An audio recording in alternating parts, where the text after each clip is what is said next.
अस्सलाम वालेकुम dear students, आज हम केमिस्ट्री सेकेंड ईयर में से चैप्टर नंबर 6 जो transition elements in organic chemistry में है, हम उसके बारे में डिस्कशन करेंगे।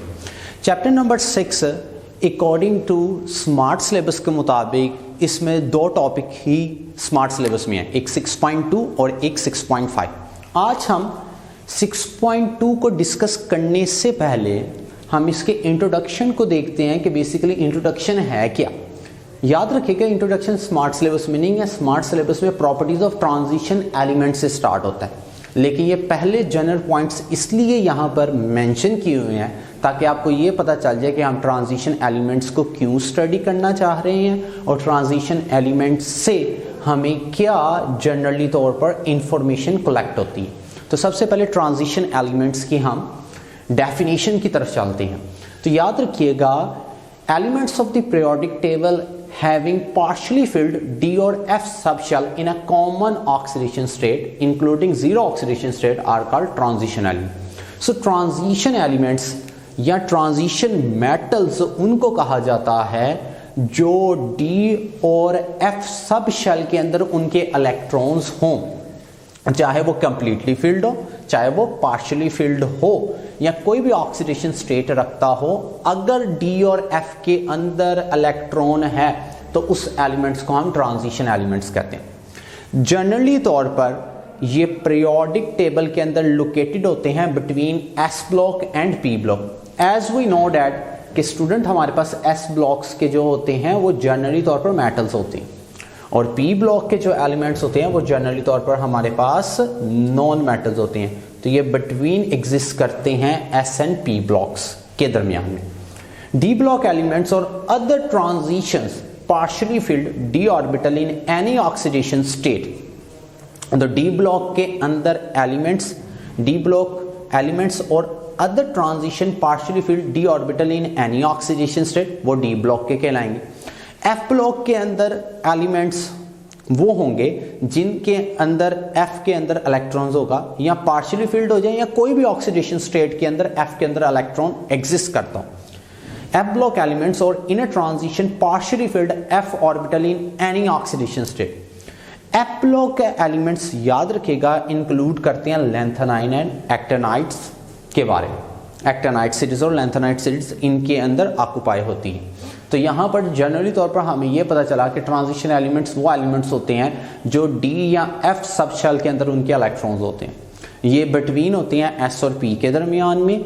और जनाब D ब्लॉक्स वो होंगे जिस एलिमेंट्स के इलेक्ट्रॉन D के अंदर रिसाइड्स करते होंगे ऑर्बिटल्स के अंदर, और F ब्लॉक वो होंगे जिस एलिमेंट्स के इलेक्ट्रॉन F ब्लॉक के अंदर रिसाइड्स करते होंगे। Next, electronic configuration chromium and copper. और क्रोमियम एंड कॉपर की इलेक्ट्रॉनिक कन्फिग्रेशन जो है, याद रखिएगा, ये रिसाइड तो कर रही है D ब्लॉक के अंदर, लेकिन यहाँ पर एक मेजरली एक्सेप्शनल केसेस आते हैं, उसे अभी हम डिस्कस करेंगे।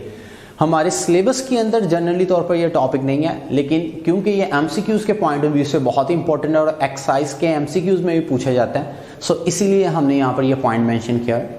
Non typical elements, non typical elements में ग्रुप 2B के और ग्रुप 3B के हैं। ग्रुप 2B के अंदर जिंक, कैडमियम और मरकरी हैं, और ग्रुप 3 के अंदर स्कैडियम, यट्रियम एंड लैंथेनाइड्स हैं। इनका रीजन क्या है? इनका रीजन ये है कि इनकी D ऑर्बिटल जो है वो कंप्लीटली फिल्ड होता है और इनकी वेरिएबल ऑक्सीडेशन स्टेट नहीं होती। वो आगे जाके हम इनके नॉन टिपिकल ट्रांजिशन एलिमेंट्स के बारे में डिस्कस करेंगे कि नॉन टिपिकल ट्रांजिशन एलिमेंट्स को क्यों नॉन टिपिकल कहते हैं। सिर्फ जनरली तौर पर अभी ये समझिए कि ये वेरिएबल ऑक्सीडेशन स्टेट शो नहीं करते, बकाया जो टिपिकल एलिमेंट है वो वेरिएबल ऑक्सीडेशन स्टेट शो करते हैं। अब आते हैं हमारा जो सिलेबस है, properties of transition elements. So properties of transition elements में पहला पॉइंट जो है, याद रखिएगा, ये ट्रू मेटल्स हैं, इंपॉर्टेंट इन इंडस्ट्रीज हैं। टाइटेनियम, आयरन, क्रोमियम, निकल, कॉपर, मोलाडियम, वनेडियम, जर्कोनियम और नोबेडियम, ये हमारे पास ट्रू मेटल्स हैं, इंपॉर्टेंट इन इंडस्ट्रीज के अंदर इस्तेमाल होती है। उसके अलावा hard, strong, high melting and boiling points होते हैं। ये हार्ड भी हैं, स्ट्रॉन्ग भी हैं, इनके हाई मेल्टिंग और बॉइलिंग पॉइंट भी हैं। अब यहाँ पर ज़रा गौर से देखिएगा, यहाँ पर 2 वर्ड्स हैं, एक हार्ड है और एक स्ट्रॉन्ग है। हार्ड स्टूडेंट वर्ड इसलिए यूज़ किया गया यहाँ पर क्योंकि ये बेसिकली पैकिंग से भी ताल्लुक़ रख रहा होता है। सो पैकिंग से ताल्लुक़ रख रहा होता है, इसीलिए ये हार्ड भी हैं, स्ट्रॉन्ग भी हैं, इनके हाई मेल्टिंग और बॉइलिंग पॉइंट भी हैं वेरिएबल ऑक्सीडेशन स्टेट्स की वजह से। ये गुड कंडक्टर है बिकॉज मेटल है और इलेक्ट्रोपॉजिटिव करैक्टर के अंदर आते हैं, तो इलेक्ट्रॉन निकालेंगे सो गुड कंडक्टर होंगे। ये अलॉय बनाते हैं, एक मेटल का दूसरे मेटल के साथ कंबाइंड हो के जो फॉर्मेशन होती है उसे हम अलॉय कहते हैं। इनकी ना वेरिएबल वैलेंसी होती हैं विद फ्यू एक्सेप्शन के साथ। फ्यू एक्सेप्शन कौन सी होंगी? Just like that you can say that few exception के अंदर हमारे पास आएगा नॉन टिपिकल एलिमेंट्स। ठीक हो गया, ये फ्यू एक्सेप्शंस के अंदर आएंगे, वो आगे जाके हम डिस्कस करेंगे क्यों ऐसा है। इनकी ना कलर पाए जाते हैं, किसी ना किसी ऑक्सीडेशन स्टेट में इनमें कलर पाए जाएंगे एटलीस्ट, इसीलिए मैंने लिखा है कलर आयंस और कंपाउंड इन सॉलिड और solution at least in any one oxidation state. हमारे सिलेबस में ये 10 एलिमेंट्स हैं जिन्हें डिस्कस किया गया, scandium, titanium, vanadium, chromium, manganese, iron, cobalt, nickel, copper and zinc. अब नेक्स्ट हम आगे चलते हैं और general characteristics of transition elements को डिस्कस करते हैं कि general characteristics of transition elements बुनियादी तौर पर हैं क्या। तो general characteristics of transition elements में सबसे पहले आता है बाइंडिंग एनर्जीज। बाइंडिंग एनर्जीज के अंदर क्या क्या प्रॉपर्टीज ये ऑक्युपाई करते हैं, तो बाइंडिंग एनर्जी को डिस्कस करते हैं। हमारी बुक ने कुछ पॉइंट्स मेंशन किए हुए हैं। ये टफ होते हैं, मैलिएबल होते हैं और डक्टाइल्स होते हैं स्ट्रॉन्ग मेटालिक बॉन्डिंग की वजह से।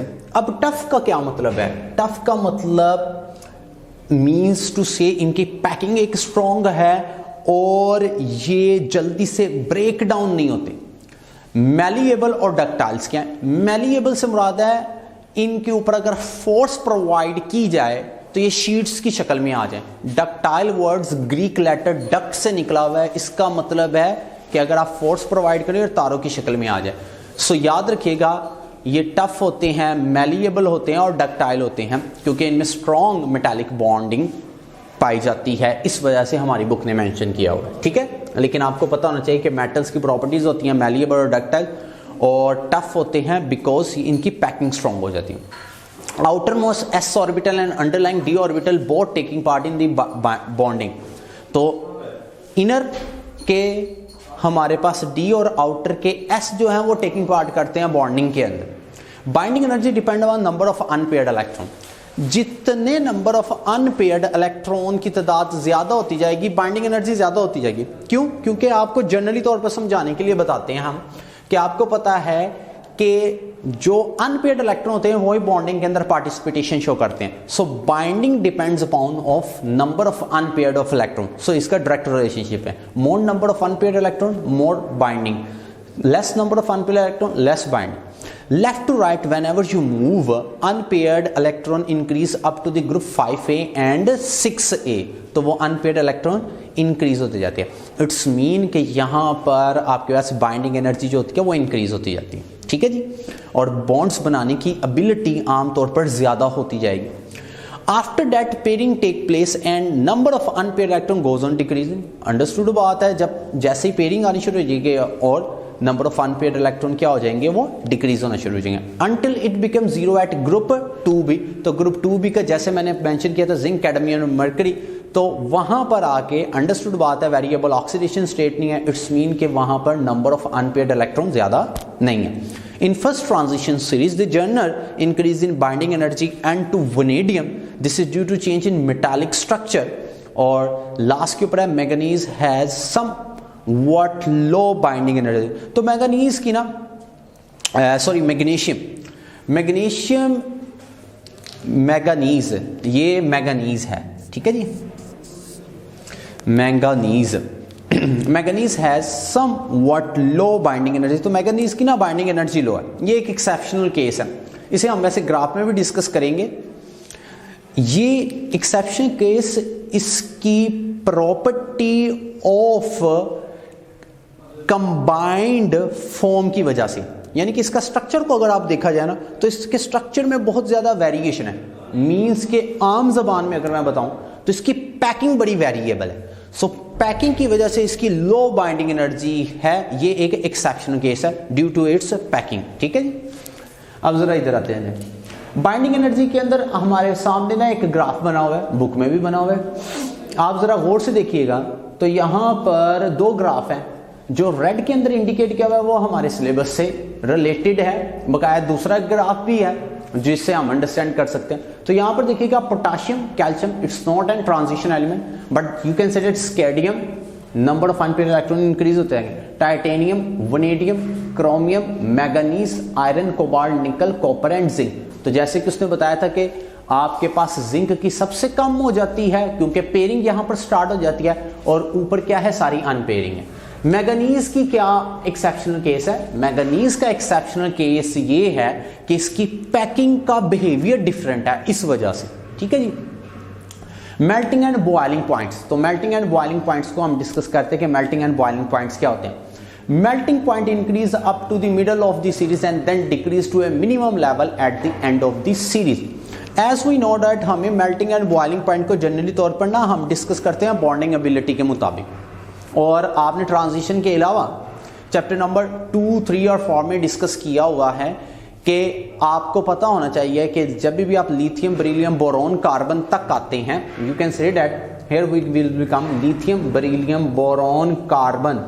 ठीक है, lithium, beryllium, boron, carbon, nitrogen, oxygen, fluorine and neon. तो हमारी बुक कहती है कि हमारे ना सबसे ज्यादा जो मेल्टिंग एंड बॉइलिंग पॉइंट होते हैं लेफ्ट टू राइट इंक्रीज होते जाते हैं और दरमियान में सबसे इंक्रीज होते हैं और आफ्टर दैट डिक्रीज हो जाते हैं। वहां पर भी यही बताया जाता है कि बॉन्ड कितनी बनाता है। सो यू कैन कंसीडर 1 2 3 4, फिर 3 2 1 और उसके बाद 0। इस वजह से इनके ज्यादा है जिसकी बॉन्ड की एबिलिटी ज्यादा है। ट्रांजिशन में भी एज इट इज ऐसे कंसेप्ट है कि melting points increase up to the middle of the series and then decrease to a minimum level at the end of the series, bonding ability के मुताबिक, number of unpaired के मुताबिक। Melting point and boiling point of element is directly related with the strength of the inner atomic forces, as we know that कि inner atomic forces के ऊपर base कर रहे होते हैं। ठीक है जी।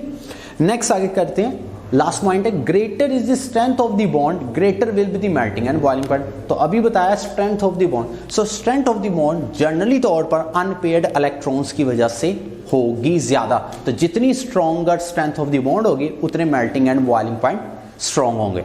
एग्जाम पॉइंट ऑफ व्यू से ट्रांजिशन एलिमेंट की ये सारी की सारी इंफॉर्मेशन है।